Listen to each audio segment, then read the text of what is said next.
Thank you for tuning into the faithful word spoken through Pastor Finney Abraham.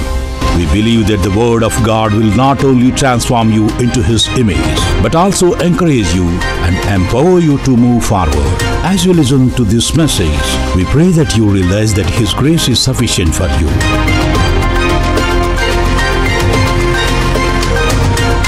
ఆయన పరిశుద్ధాత్మను దుఃఖింప చేయగా ఆయన వారికి విరోధి ఆయను. చాలు. ఏమంటున్నాడు?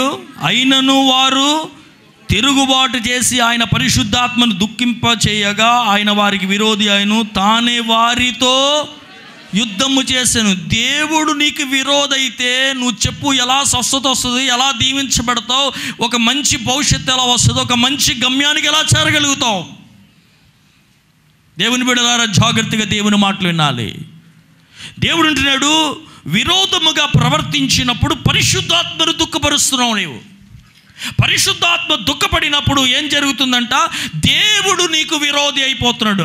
ఆయన యుద్ధం చేస్తున్నాడు. నువ్వు గెలుస్తావా? మాట్లాడలే ఎవరో. ఇటు వాక్యము అందరికీ నచ్చదు, కానీ నేను ఒక మాట చెప్తున్నా, ఇట్టి వాక్యమే పరలోకానికి తీసుకెళ్తుంది. ప్రవర్తన తీసుకెళ్తుంది పరలోక రాజ్యానికి. ఏముంది? రేపు పోస్ట్ మ్యాన్ వస్తాడు, 10 లక్షల చెక్కు నీకు తీసుకురాపోతున్నాడు. స్తోత్రం, స్తోత్రం, ఓ స్తోత్రం. ఎంత పవర్ఫుల్గా వస్తుంది స్తోత్రం. దేవుని వాక్యం వింటున్న దేవుని బిడ్డలారా, ఇక్కడ వాక్యంలో ఏమంటున్నాడు? తిరుగుబాటు చేయబాడు ఎవరిని దుఃఖపరుస్తున్నాడు? పరిశుద్ధాత్మని. అందుకన్నాడు, లాస్ట్ వీక్ మనం విన్నాం యూదా రాసిన పత్రికలో నుంచి, మీ పైన ఉన్న అధికారులను నిరాకరించొద్దు, మహాత్ములను దూషించొద్దు అన్నాడు దేవుడు. అందుకనే ఈ ఉదయకాలము ఒక్కసారి మనం ఆలోచించుకోవాలి, ప్రభు మనతో ఏం మాట్లాడుతున్నాడు అనేది. ఎహెజ్కేలు గ్రంథం 28లో 20వ అధ్యాయము 8వ వచనాన్ని కూడా చూడండి. అక్కడ కూడా ఏమంటున్నాడు? 20వ అధ్యాయం 8వ వచనములో, అయితే వారు నా మాట విననొల్లక నా మీద తిరుగుబాటు చేసి తమకిష్టమైన హే కృత్యములు చేయుట మానలేదు, ఐగుప్తులు విగ్రహములు పూజించుట మానలేదు కనుక వారు ఐగుప్తుల దేశములు ఉండగానే నేను నా రౌద్రము వారి మీద కుమ్మరించి నా కోపము వారి మీద తీర్చుకుందని నేను అనుకుంటుని. నా బాధ ఏంటంటే, ఉదయకాల సమయంలో దేవుడు ఆశీర్వదించవలసిన దేవుడు, నడిపించవలసిన దేవుడే నీకు విరోధి అయిపోతే అసలు నీ సమస్యకి పరిష్కారం ఎక్కడుంది? ఎవరు ప్రార్థన చేస్తే విడుదల వస్తుంది? ఎన్ని రోజులు ఉపవాసం ఉంటే మార్పు వస్తుంది? చెప్పు. నీవు ఏం చేస్తున్నావు అనేది అవగాహన నీకు రావాలి. ముందు చేతులెత్తి హల్లెలూయా చెప్పండి.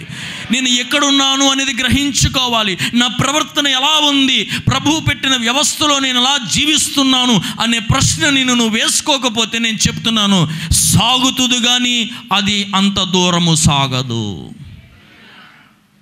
మనం చేసే కొన్ని పనులు చిన్నదేగా, ఒక మాటేగా అనుకుంటాం, కానీ దాని పరిస్థితులు చాలా దూరం తీసుకెళ్తూ ఉంటాయి. సో ఇక్కడ చూడండి, దేవుడు వారిద్దరిని ముందుకు పిలిచాడు. పిలిచిన తర్వాత దేవుడు అంటున్నాడు, నేను మోషేతో ముఖాముఖిగా మాట్లాడతాను, అతడు నా ఇంటి అంతటిలో నమ్మకస్తుడైన వాడు. అసలు మీరు అతనికి విరోధంగా మాట్లాడడానికి భయం కూడా కలగలేదా అని అన్నాడు దేవుడు. మీరు చెప్పండి, అక్కడ ఎవరైనా పాస్టర్ మాట్లాడా లేకపోతే దేవుడే మాట్లాడా?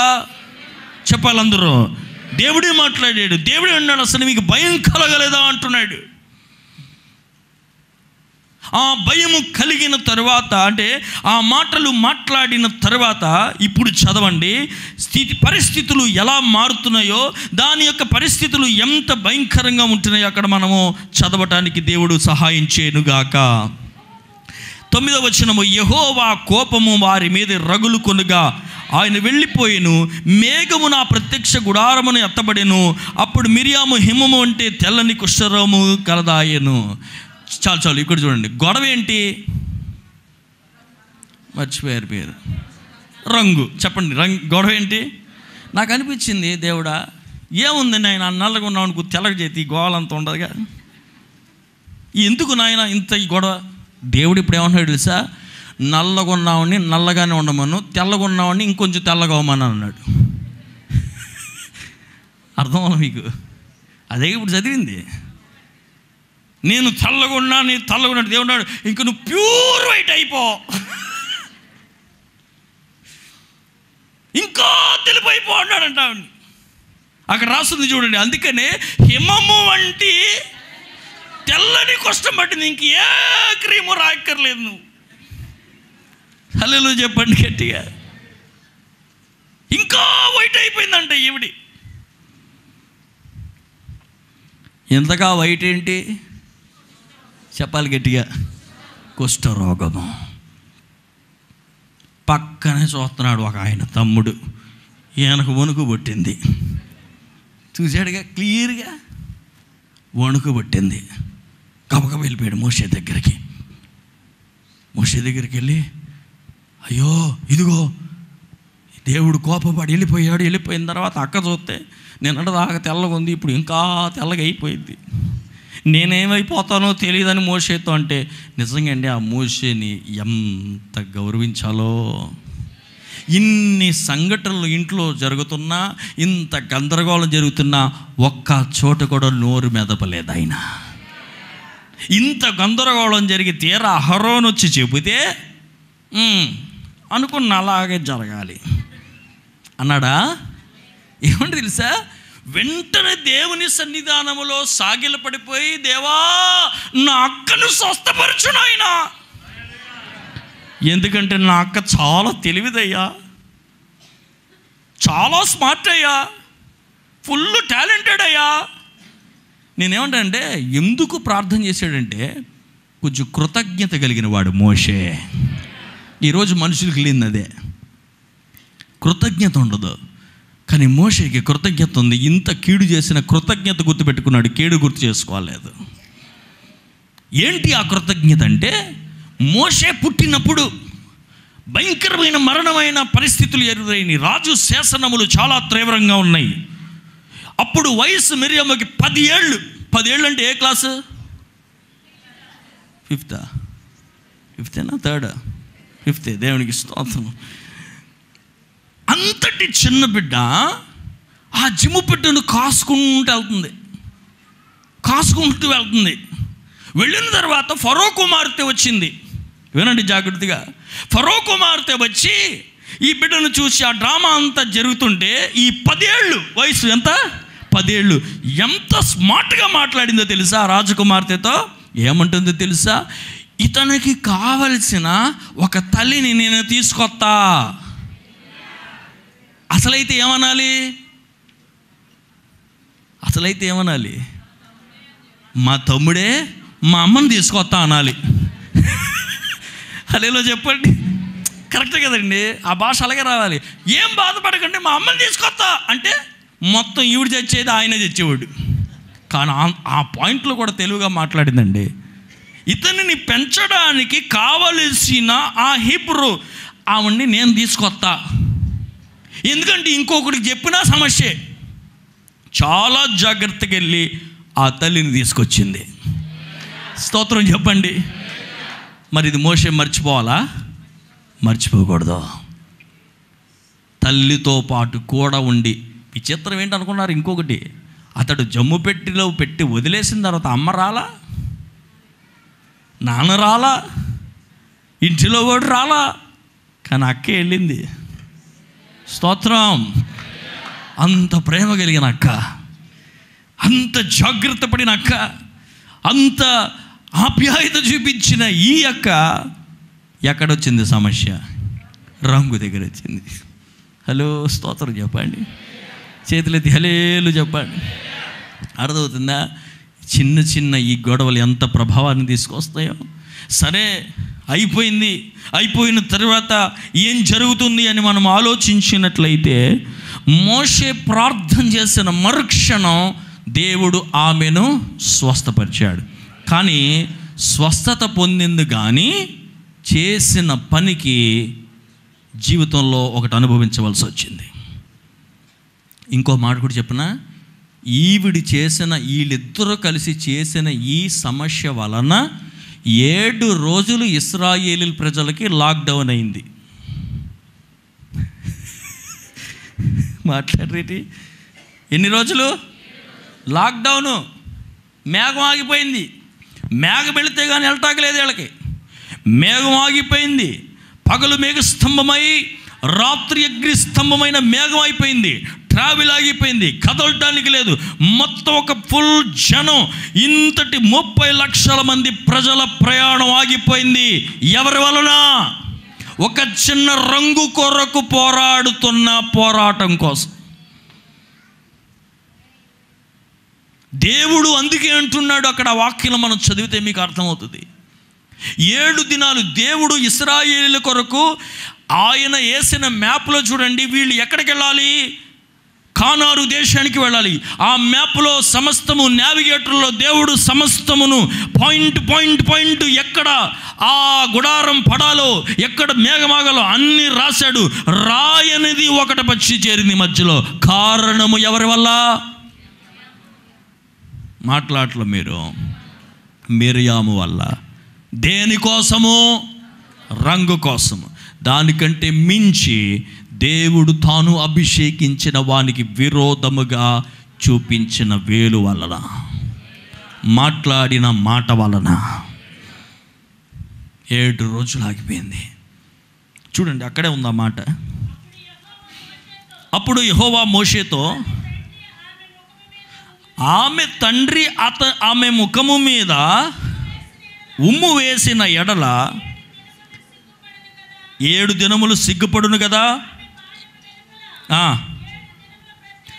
ఆమె ఆలెము వెనకాల 7 దినములు ప్రత్యేకముగా ఉండవలెను, తరువాత ఆమెను చేర్చుకొనవలెను. కాబట్టి మిరియాము 7 దినములు పాల్యము వెనుపలే గడిపెను. మిరియాము మరలా చేర్చబడు వరకు జనులు ముందుకు సాగరైరి.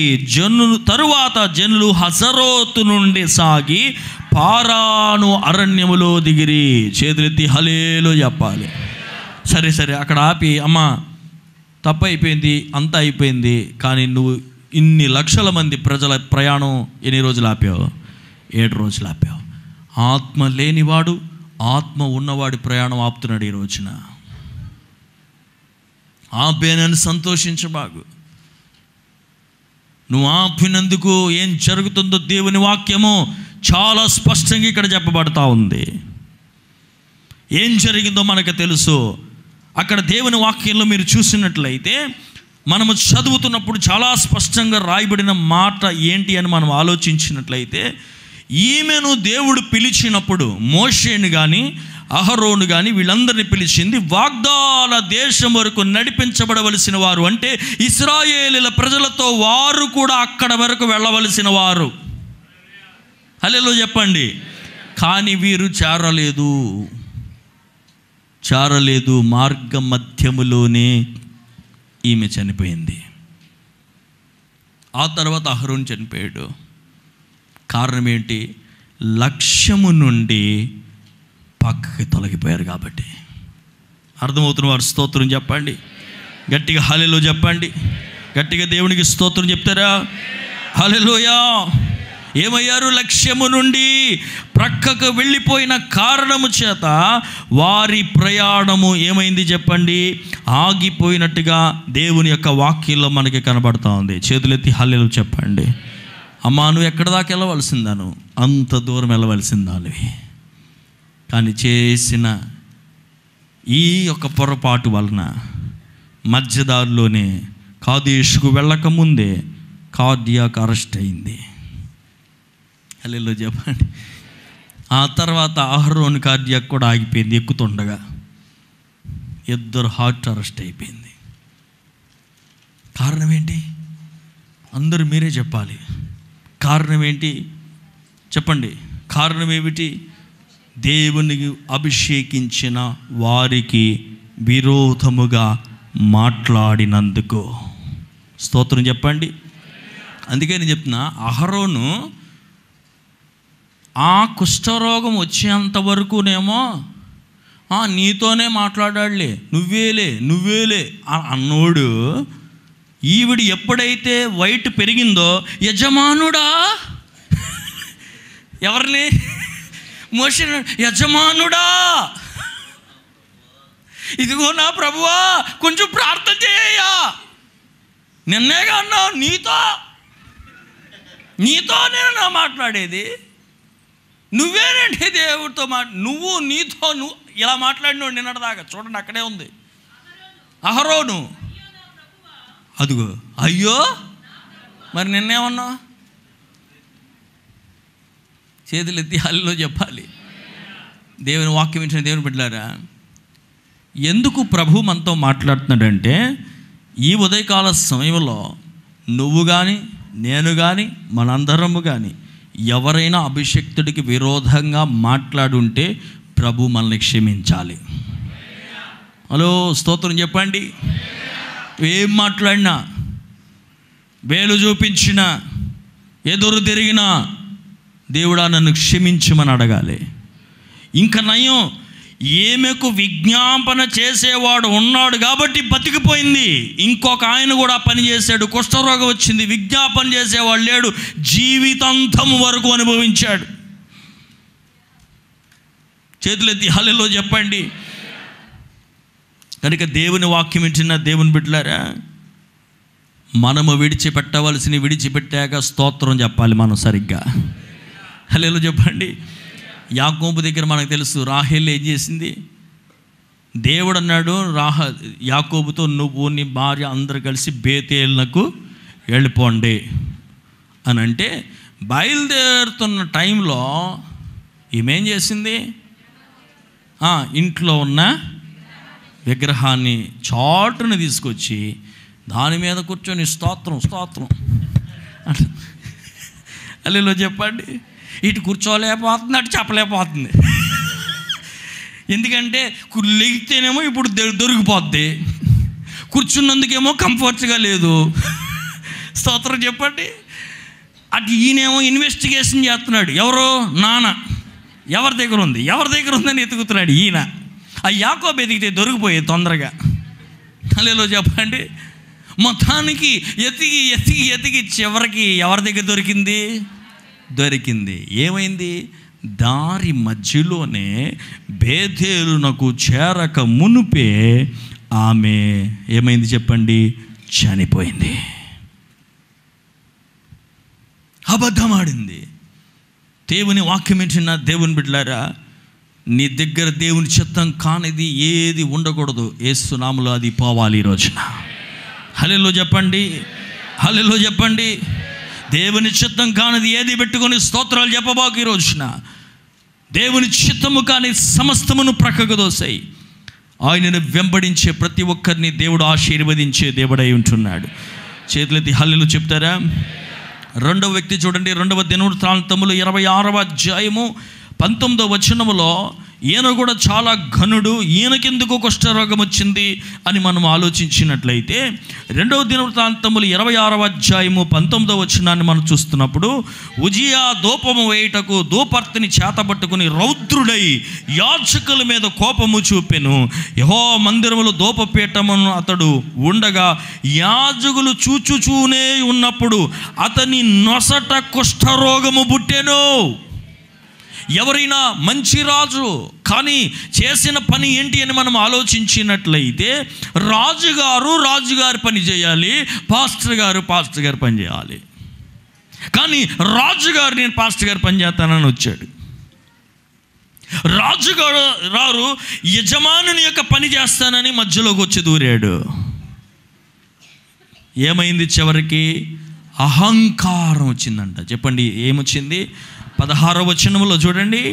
అయితే అతడు స్థిరపడిన తర్వాత అతడు మనస్సును గర్వించి చెడిపోయెను. అతడు ధూపపీఠం మీద ధూపమేటుగా యెహోవా మందిరంలో ప్రవేశించి తన దేవుడైన యెహోవా మీద ద్రోహము చేయగా ఏమొచ్చిందండి? హృదయం లోపలికి అహంకారం వచ్చిందంట. ఆ అహంకారము వలన ఏం జరిగింది? నెత్తి మీద నొసటి మీద వచ్చింది. కప్పుకుంటాకలేదు. ఇప్పుడు ఇక్కడ వచ్చినా కప్పుకోవచ్చు, ఇక్కడ వచ్చిన మాస్క్ పెట్టుకోవచ్చు, ఇక్కడ వస్తే కాలర్ గుండి పెట్టుకోవచ్చు,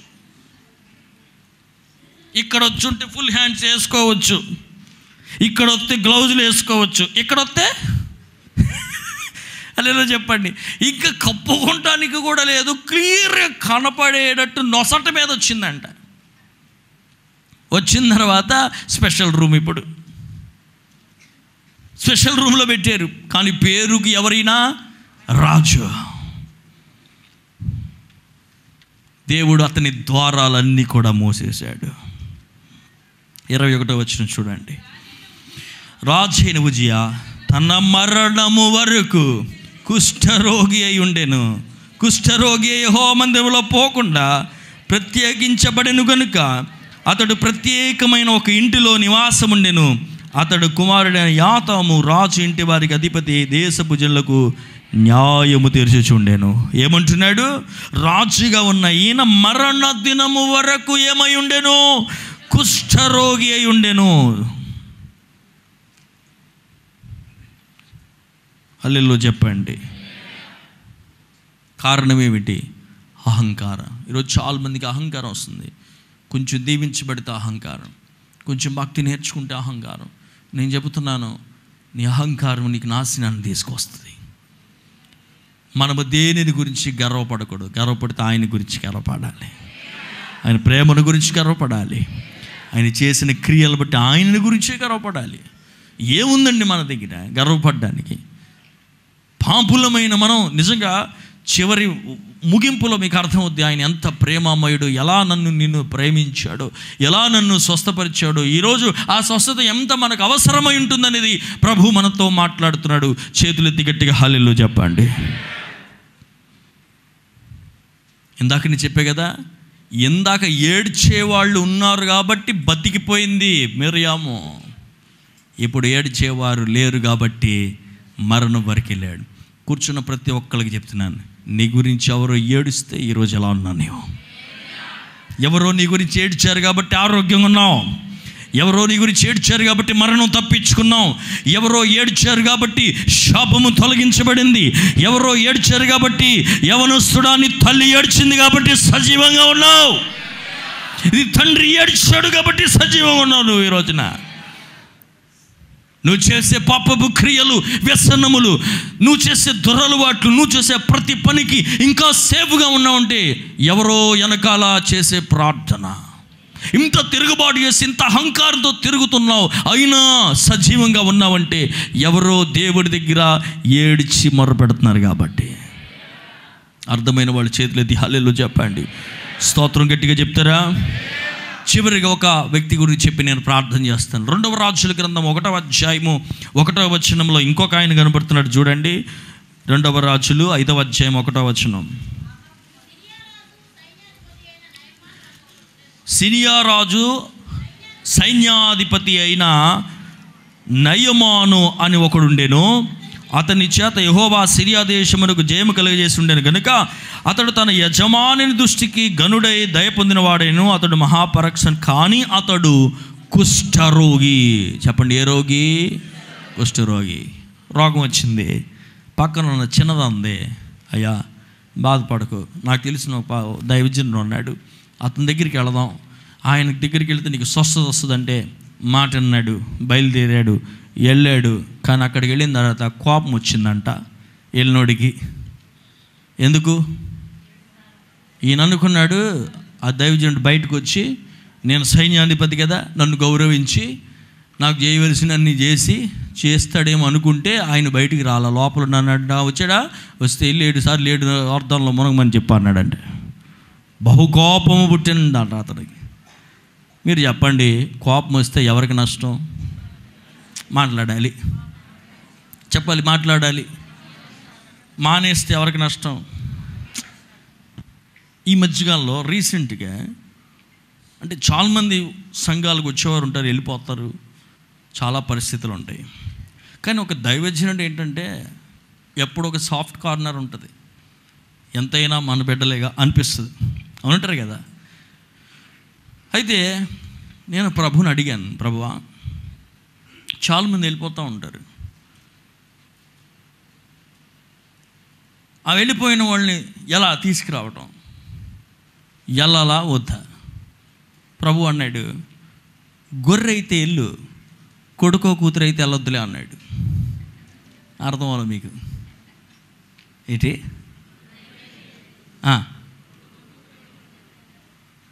గొర్రె వెళ్ళిపోతే రాదు, తీసుకురావాలి, తప్పదని. నాణెము పోయినా తిరిగి రాదు, మనం ఎత్తుక్కోవాలి. కొడుకు వెళ్ళిపోతే ఆడే రావాలి. వెరీ గుడ్, అది వాడే రావాలి. లేదనుకో మాటికి వెళ్ళిపోతాడు. హల్లెలూయా చెప్పండి. అమ్మో నాకు బుద్ధి వచ్చింది, నాకు ఇప్పుడు అర్థమైంది, నా తండ్రి ఇంటి దగ్గర ఉన్నోళ్ళ పరిస్థితే బాగుంది అని తన్ను తాను పశ్చాత్తాపడి మా నాన్నింటికి నేను వెళ్ళిపోవాలని బయలుదేరిన మరుక్షణం ఇదిగో చేతులు చాచి రెడీగా ఉన్నాడు. నాకు తెలుసు ఇక్కడ ఎవరు కొడుకులో కూతురులో ఎవరు గొర్రెలో. గొర్రెలు అయితే వెళ్తా, కొడుకు కూతురులు అయితే వెళ్ళను. అదేలో చెప్పండి. ఎందుకంటే ఆ కొడుకు తెలుసుకోవాలి, ఇంటి విలువ తెలియాలి, నాన్న విలువ తెలియాలి, నా ఇంట్లో ఉంటే భాగ్యం ఎలా ఉంటుందో తెలియాలి, నా ఇంటి బయటికి వెళితే ఎలా ఉంటుందో తెలియాలి. తెలుసుకొని పశ్చాత్తాపడి మా నాన్న దగ్గరికి వెళ్ళి క్షమించమంటాను అన్న మనసు నీ లోపలికి వస్తే నువ్వు మారావని అర్థం, నీకు ఆ విషయం అర్థమైందని అర్థం.